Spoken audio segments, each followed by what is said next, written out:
Thank you again for being here as we lean towards spring. I'm so glad. I just crack up in this Colorado winter, and so I'm looking forward to some more moisture.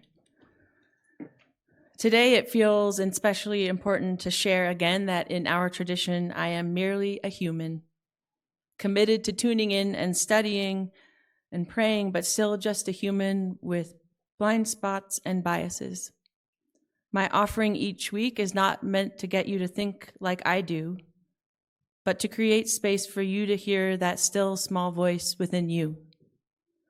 My intention is to offer something to help each of us individually and collectively grow closer to who we want to be for ourselves, for one another, for the universe, and for our life here on planet Earth. So in humility, we shall do hard things and talk about hard things with hopeful and open hearts. I invite you to take some deeper breaths,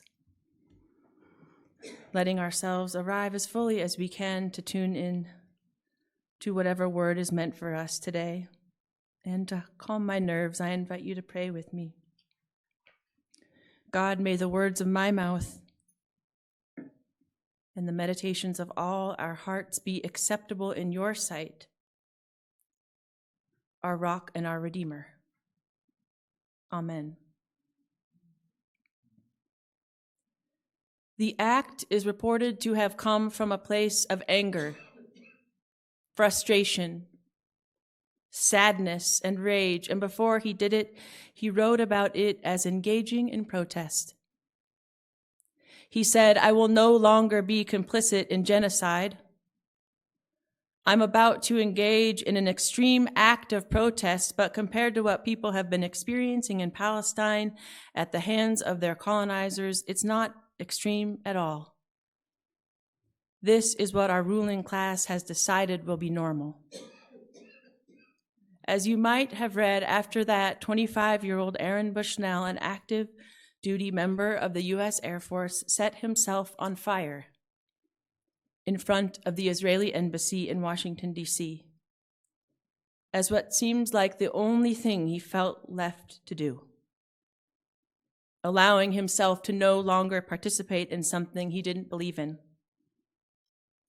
It's hard for me, at least, to connect to such an act. But right now, I do connect to that sense of desperation, to feeling unheard, like shouting with no one hearing, wondering what more could possibly be done. I had an image this week of what it would be like if the whole world could lay down arms, even just briefly, to give the birds and the babies a break from the bombs, from Gaza to Kiev and beyond. It's all heartbreaking, and there doesn't seem to be an end in sight. I feel sad and I feel angry. Not long ago, I responded to an invitation from a local religious leader to hear his particular perspective on the conflict between Israel and Hamas. It wasn't meant to be a chance to hear a variety of perspectives, and there wasn't a lot of time for questions or nuancing some of what was offered. But still, it seemed good and worthwhile that almost 30 of us showed up. One person gave a long history of world religions and reminded the room how much damage we Christians did with the Crusades. I thought that was kind of funny. And also how long the world's religions have lived together peacefully. Another person gave a litany of loaded statements about how uneducated Americans are and how few people understood things, of course, like he did. Another person went on so long that it felt like a sermon, and there wasn't time for others. Even the whole point of his statements were about belonging and creating space where all felt like they belong.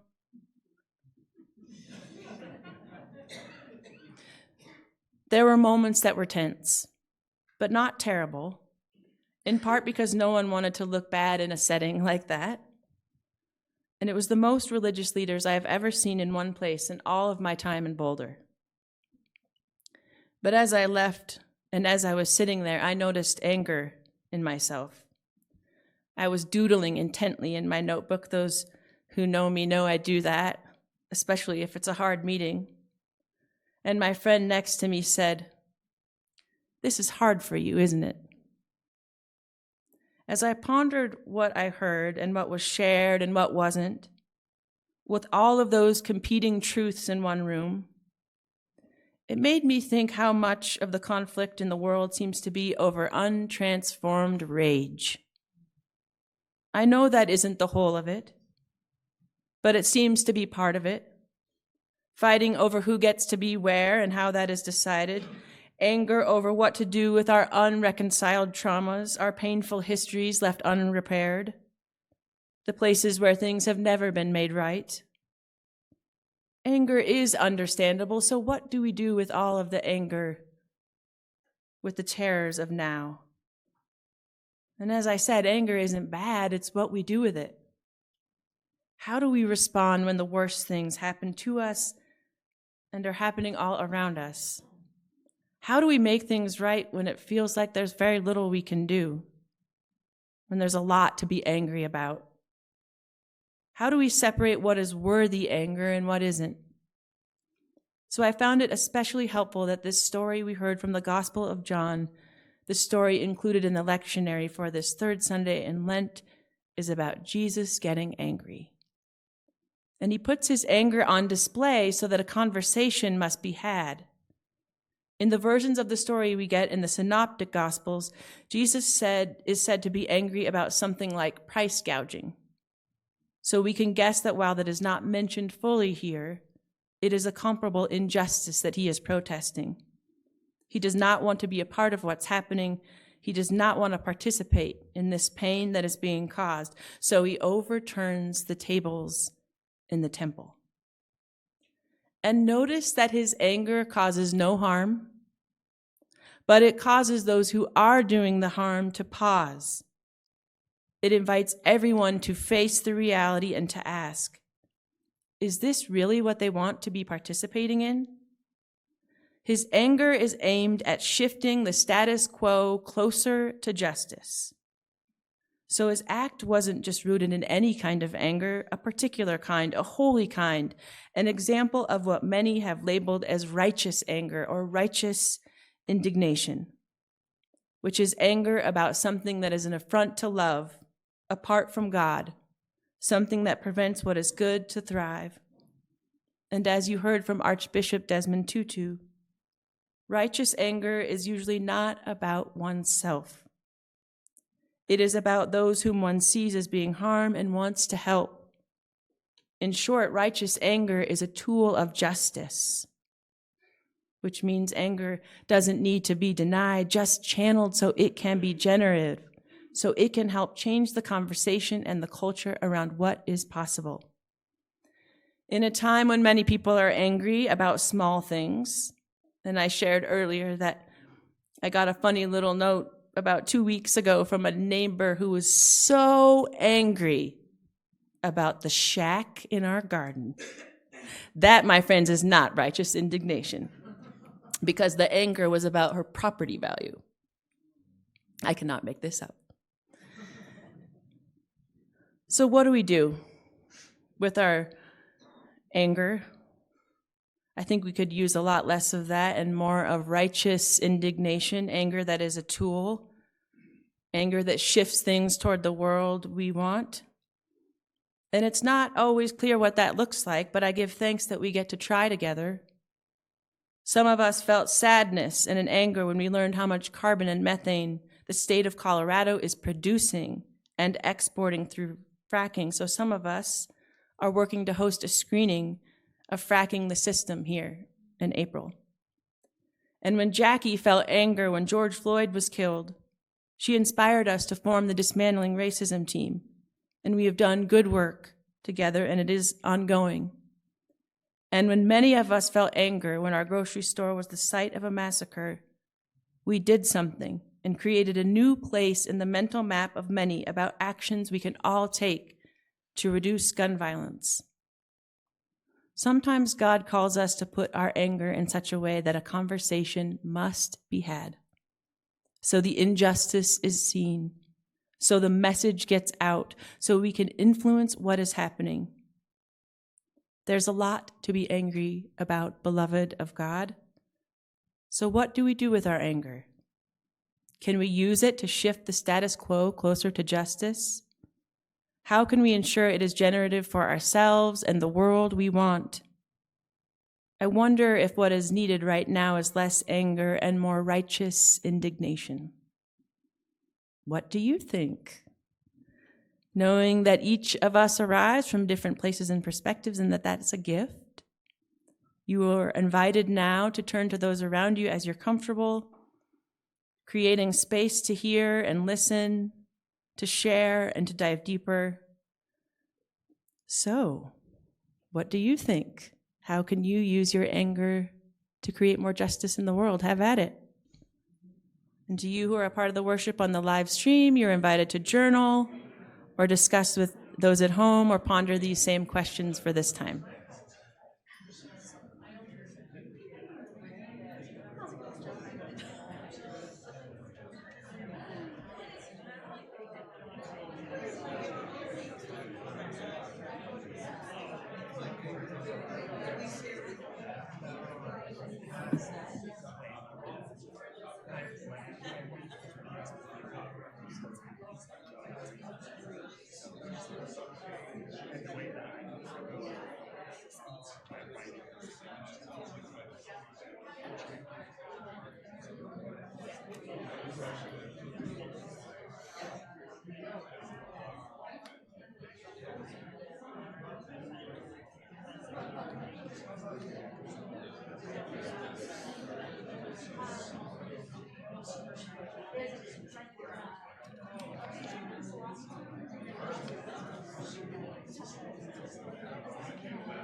"30 seconds.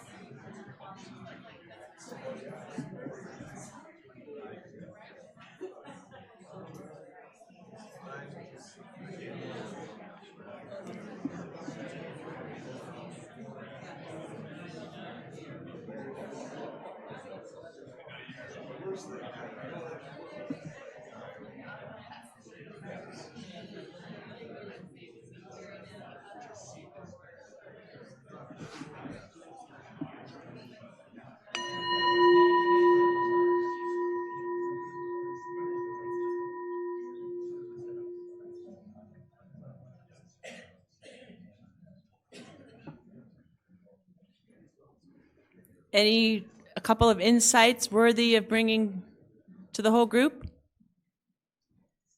AK. Do you believe there are different levels of anger? He asked, do you believe there are different levels of anger? Well, I personally do, for sure. What about you? Me? I can be a little ticked off. I can be irate. Ticked off, irate, pissed. What's the final level? turn around and walk away. Turn around and walk away. Now, there's some wisdom there. What else? Kari. I think that one way to look at anger is to see what's really important to us. One way to look at anger is to see what's really important to us. Absolutely. It's clarifying. Beautifully said. Yes, Carol. I'm going to go to the lunch on Friday for the volunteers from Together, and you can just pray for me that I use righteous indignation instead of just being really pissed off. I feel you. And I think all three of us are going to be there. So we will all sit on our hands maybe and yeah. And we need each other, right? Sometimes to channel it the way we want to. All right. Well, beloved of God, let us be angry about the things that matter. Let our righteous indignation be a tool to overturn all that deprives the thriving of creation. May it be so. Amen.